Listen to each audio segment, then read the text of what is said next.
മോളെ ഉച്ചീട്ടുകളി മത്സരത്തിലെ വിജയികൾക്ക് അത് പോട്ടെ, അരി കുഴപ്പമൊന്നുമില്ല, ചൂടിന്റെ കുഴപ്പമൊന്നുമില്ല. ഈ ഐസ്ക്രീം സോണിപ്പോവുക. അതിന് കിടന്ന് നിന്റെ അവകാശം. വിജയികളായ ഗബ്രിയുടെ ടീമിലെ ഓരോ അംഗങ്ങൾക്കും ഓരോ ഐസ്ക്രീം വീതം നൽകുക. ആദ്യം ഇവിടെ വന്നപ്പോ നമസ്കാരം, ഞാൻ നിങ്ങളുടെ വോയിസ് ഓഫ് മലയാളി ചേർന്നാണ്. എന്ത് പറയണമെന്നറിയില്ല. ചിറയൻകീഴ് തിരുവനന്തപുരം ഡിസ്ട്രിക്റ്റിലുള്ള ഒരു സ്ഥലത്ത് നടക്കുന്ന സംഭവമാണ്. അതിൻ്റെ ബാക്ക്ഗ്രൗണ്ടിൽ നിങ്ങൾക്ക് അറിയാം ഇത് റീസെൻ്റ് ആണെന്ന്. കാരണം ബിഗ് ബോസിലെ ചില സംഭാഷണങ്ങൾ നിങ്ങൾക്ക് കേൾക്കാം. കൂടുതൽ ഡീറ്റെയിൽസ് ഒന്നും അറിയില്ല. എനിക്കൊരാൾ ഷെയർ ചെയ്ത് തന്നിട്ട് പറഞ്ഞാണ് ചേട്ടാ എന്തെങ്കിലും പറയണോ. പക്ഷെ പെറ്റ തള്ളേനെയൊക്കെ തല്ലുന്നവനെ നിന്നോട് പറയാനുള്ള കാരണം എൻ്റെ പുഴുത്തേ ചാവുള്ളൂ. ഞാൻ പ്രാഗല്ല. അവരുടെയൊക്കെ ശാപം ചുമ്മാ വലിച്ച് തലയെ വെക്കല്ലേ. കാരണം സ്വന്തം മകനാണ്. ഞാനിപ്പോൾ അതിനകത്ത് എന്ത് പറയാനാണ്. സ്വന്തം മക്കൾ തന്നെ ഇങ്ങനെ മാതാപിതാക്കളോട് ചെയ്യുമ്പം വെറും ഒരു വീഡിയോ ചെയ്യുന്ന ഞാനതിന് വേണ്ടി എന്ത് ചെയ്യാൻ പറ്റും? ഈ നാട്ടിൽ ഇതുപോലെ നടക്കുന്നുണ്ടാവും, ഇനിയും ഉണ്ടാവും. പക്ഷേ നമുക്ക് എല്ലാവരും ഏറ്റെടുത്ത് നടത്താൻ പറ്റില്ല. പക്ഷേ കണ്ടപ്പോൾ നല്ല വേദന തോന്നി. കാരണം അയാളെ തല്ലണം കൊല്ലണം എന്ന് പറഞ്ഞിട്ട് കാര്യം. ചിലപ്പം ഇപ്പം എന്താ പറയുക, മൂത്രമൊഴിച്ചോ അല്ലെങ്കിൽ ബാത്റൂമിൽ പോയി കിടക്കുന്ന അമ്മച്ചി അയാൾ തല്ലുന്നു. അയാളെ തല്ലി ഒതുക്കി കഴിഞ്ഞാൽ പിന്നെ ഇനി അവരെ നോക്കാൻ ഒരാളും കൂടെ ഉണ്ടാവില്ല. അതുകൊണ്ട് കൂടെ കൊണ്ട് നിർത്താമെന്നോ കാര്യങ്ങൾ നോക്കാമെന്ന് പറഞ്ഞിട്ട് നമ്മൾ വലിയ നന്മമരം കളിക്കാനൊന്നും വരുന്നില്ല. പക്ഷേ ചിറയൻകീഴിലുള്ള ഏതെങ്കിലും എന്താ പറയുക വാർദ്ധക്യമായിട്ടുള്ള ആൾക്കാരെ നോക്കുന്ന ഏതെങ്കിലും വൃദ്ധസദനോ കാര്യങ്ങളുണ്ടെങ്കിൽ ഇവരെ നിങ്ങൾ കൂട്ടിക്കൊണ്ട് പോവുകയാണെന്നുണ്ടെങ്കിൽ അവരുടെ മരണം വരെയുള്ള എന്ത് ചിലവുകളാണോ അവർക്ക് വരുന്നത് അത് നോക്കാൻ ഞാൻ തയ്യാറാണ്. അത്രേ എനിക്കിവിടെ പറയാൻ കഴിയുള്ളൂ. കാരണം ഒരിക്കലും ആ മകനെ ഞാൻ കുറേ തെറി വിളിച്ചതുകൊണ്ടോ കാര്യങ്ങളുണ്ട് ഇതിനൊരു തീരുമാനം ഉണ്ടാവില്ല എന്ന് എനിക്കറിയാം.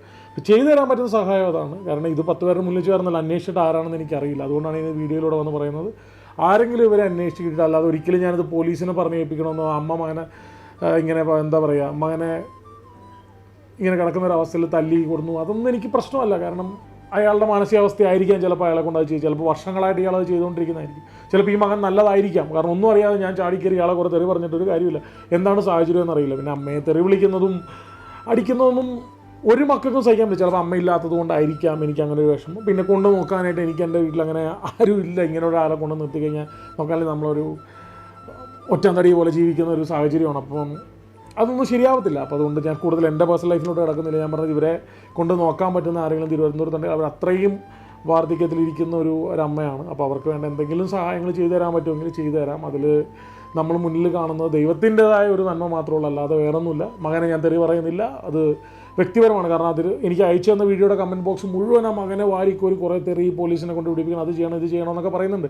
പക്ഷെ മക്കളായുള്ളവർ ഇവരെയല്ല ഒഴിവാക്കി നിർത്തി കഴിഞ്ഞാൽ നമ്മൾ കുഞ്ഞായിരുന്നപ്പം നമ്മളും ഇതേപോലെ മൂത്രമൊഴിച്ച് അപ്പിയൊക്കെ ഇട്ട് പെട്ടി കിടക്കുമ്പം യാതൊരു രീതിയിലും മടിയില്ലാതെ നമുക്ക് വേണ്ടി നമ്മളെ ശുശ്രൂഷിച്ച ആൾക്കാരാണ് വാർദ്ധക്യത്തിൽ ഇതാവുന്നത്. അപ്പോൾ അവരെ നോക്കേണ്ട ഒരു കടമ നമ്മൾ എന്താ പറയുക അത് തലമുറയായിട്ട് കൈമാറിപ്പോണ്ട്. നാളെ നമ്മളും അതേ ബെഡിലിരിക്കുമ്പം നമ്മൾ വളർത്തി വലുതാക്കുന്ന മക്കൾ നമ്മളെ തല്ലുമ്പോഴും നമ്മൾ അതിൻ്റെ വേദന മനസ്സിലാക്കുള്ളൂ. അതുകൊണ്ട് കൊടുത്താൽ കൊല്ലത്തും കിട്ടുമെന്നൊക്കെ പറയുന്ന പോലെ ഇത് തന്നെയാണ് നമ്മുടെ തലമുറ. അതുകൊണ്ട് വിതയ്ക്കുന്നതാണ് മനുഷ്യ നീ കൊയ്യുന്നത്. അതുകൊണ്ട് നീ വിതയ്ക്കുമ്പോൾ നോക്കി വിതയ്ക്ക് ഇല്ലേ. ഈ ഒരു അമ്മ ഇപ്പോൾ ആലോചിക്കുന്നുണ്ടെങ്കിൽ എന്തിനാണ് ഇങ്ങനെ ഒരു മകൻ ഉണ്ടായത് അല്ലെങ്കിൽ എന്താണെന്ന് ആലോചിക്കും. കാരണം അറിയില്ല. കാരണം അത് അവരുടെ കുടുംബകാര്യമാണ്. ഞാൻ അതിലോട്ട് വീണ്ടും ഞാൻ പറഞ്ഞ പോലെ ഞാൻ കിടക്കുന്നില്ല. എന്തായാലും ഇവരെ പറ്റി അന്വേഷിച്ചിട്ട് ആർക്കെങ്കിലും എന്തെങ്കിലും ഇത് കിട്ടുകയാണെന്നുണ്ടെങ്കിൽ അവരെ ഏതെങ്കിലും വൃദ്ധസദനത്തിൽ കൊണ്ടാക്കിയിട്ട് അതിൻ്റെ ചിലവെന്താണെന്ന് ചോദിച്ചു കഴിഞ്ഞാൽ എന്നാൽ കഴിയുന്നത് പോലെ. എനിക്ക് വേറൊരാളുടെ സഹായവും വേണ്ട, അതിന് വേറൊരാളിൽ നിന്നും പൈസ പിരിക്കാനോ പരിപാടിക്ക് ഒന്നും ഞാൻ പോയിട്ടില്ല, ഇന്നുവരെ പോയിട്ടില്ല, ഇനി പോകത്തുമില്ല. അപ്പോൾ അതുകൊണ്ട് ഞാൻ എൻ്റെ വ്യക്തിപരമായ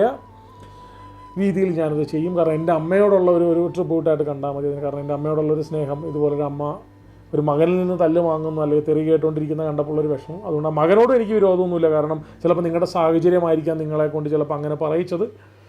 അതിനുള്ളത് നിങ്ങൾക്ക് അല്ലേ ശപിക്കുന്നൊന്നുമില്ല. കാരണം അമ്മയെ തല്ലിയ കൈ ആയിക്കോട്ടെ എന്തിലാവട്ടെ, കൂടുതലൊന്നും പറയാൻ എന്തോ ഇതൊക്കെ ഓർത്തുപോയി. ദയവേദി ഞാൻ റിക്വസ്റ്റ് ചെയ്യണം ആൾക്കാരോട് അവരൊന്ന് കണ്ടുപിടിച്ച് എവിടെയെങ്കിലും സുരക്ഷിതമായൊരു സ്ഥലത്ത് കൊണ്ടാക്കുക. മരണത്തിലോട്ട് അധികം ദൂരമില്ലാത്ത ആ സ്ത്രീയെ സന്തോഷമായിട്ട് യാത്രയാക്കുക. അതേ എനിക്ക് പറയാനുള്ളൂ. അതിന് വേണ്ടിയിട്ട് എന്താണോ ചെയ്തു തരാൻ പറ്റുന്ന അത്രയേ ഉള്ളൂ. നന്ദി, നമസ്കാരം.